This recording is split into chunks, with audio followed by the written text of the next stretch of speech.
Hello guys, nandito na naman tayo. Siyempre, kakagising lang natin. Good morning muna dyan at good evening rito. Isang higop muna ng masarap na kape. O sabihin nyo, wala na namang laman yan ha. O, meron yan. Higop muna tayong kape. Bago natin simulan ang balitaktakan. Okay guys. Eto, pagkagising mo talagang ang sarap no? Dahil isipin mo dalawang good news agad ang bumungad pero magkaibang content na gagawin natin rito. Unang-una, eto ang bumungad sa atin. Si Sabit Sipon ay inaresto dahil sa kanyang kasong cyber libel, so sumuko naman siya no? At siya ay nakapagpiyansa sa halagang 60,000. Okay? Pero guys, eto ang pupuntihin natin rito no. Naaresto, inisyuhan ng warrant of arrest itong si Sabit Sipon sa kasong cyber libel sa Vigan City. Sa Vigan sa lugar sa lugar niya mismo. Ibig sabihin, Ilocos Sur yan. Alam ko, Vigan City, Ilocos Sur yan eh. So doon mismo sa kanyang balwarte Ngayon, hindi ko pa alam kung sino ang nagsampa sa kanya ng cyber libel rito. Hindi na importante sa akin yun. Ang importante ay na-issuean siya. Bagamat siya ay nakapag-bail, ito ay isang senyales na aba. Isipin mong issuehan ka sa lugar mo. So, ibig sabihin, medyo nawawala na ang kanyang kontrol. At medyo maayos yung maayos yung justice system ron, tsaka yung mga judge ron Isipin mo, Sabit Sipon, inisyuhan ng warrant of arrest.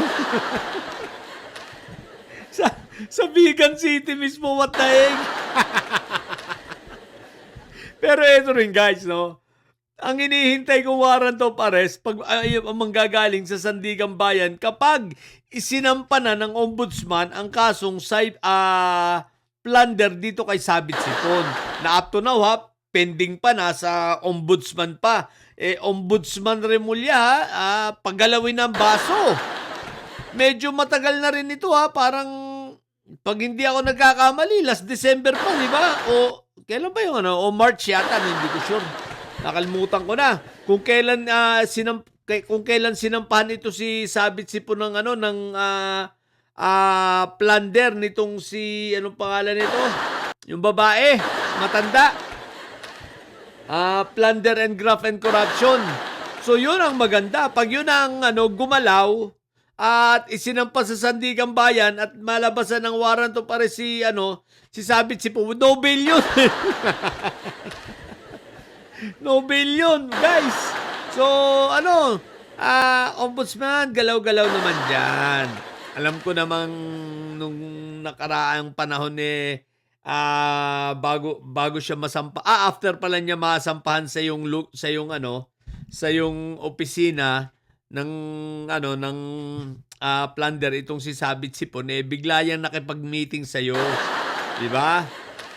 Nakipagkita Bekenemen. Katulad ng yung paninindigan dito kay Marco Tae, Sabit Sipon lang 'yan. No, mas papalakpakan ka, ombudsman ng taong bayan. Patuloy na tataas ang tiwala ng taong bayan sa iyo at pag nakita nila na yan ay masampahan na ng kasong plunder sa Sandigan Bayan. Kaya ano pang ginagawa? Galaw-galaw na. Di ba? Huwag na magpatumpik-tumpik pa. Masaya ang tao pag nakitang yan doon na mategi. Kaya lang ang problema pag si Sabit Sipon nalabasan ng warrant of arrest yan, bigla yan magkaka-neck brace, tsaka biglang uupo sa wheelchair yan. Parang si Bunuan, biglang nagkasakit. Sigurado ako magre-request yan hospital arrest. Mag-hospital arrest ka pa, ang takaw mo nakakapambabae ka pa hinayo pa ka. Di ba pinagyayabang mo pa, finiflex mo pa. So, okay yan, at least alam ng taong bayan na kung sakali Sabit Sipon na ikaw ay maaresto sa warrant of arrest mo naman para sa plunder, hindi magkakaigi ang iyong mga hospital arrest. Sapagkat fineflex mo nga na malakas ka pa, di ba? Sabi mo, malakas ka pa sa kalabaw. So baka mag-alabunuan ka, Pag ikaw ay may warrant of arrest na galing sa Sandigan Bayan, ha? Tapos request ka ng hospital arrest, ha? Well, tingnan natin. So, yun, doon ako mas interesado, guys, ha? Sa warrant of arrest niya sa Sandigan Bayan. So far dito sa nakapagpiyansa nga siya, at least kaso pa rin. May i-hearing pa rin, kaso pa rin. So, ibig sabihin, hindi siya untouchable. Yan ay nagpapatunay na si Sabit Sipon ngayon ay hindi na untouchable. Bagamat siya ay maraming pera, wala. Kumbaga, nahuhuli rin, no? Kayang-kayang hulihin rin pala, no? Kaya abangan natin ang mga susunod na kabanata. Okay, yun lang muna. At sa mga bobong didilis dyan, magsipagkape na kayo. Kahit gabi, magkape kayo, hoy. Ay, wala pala kayong pambiling kape. Bayan.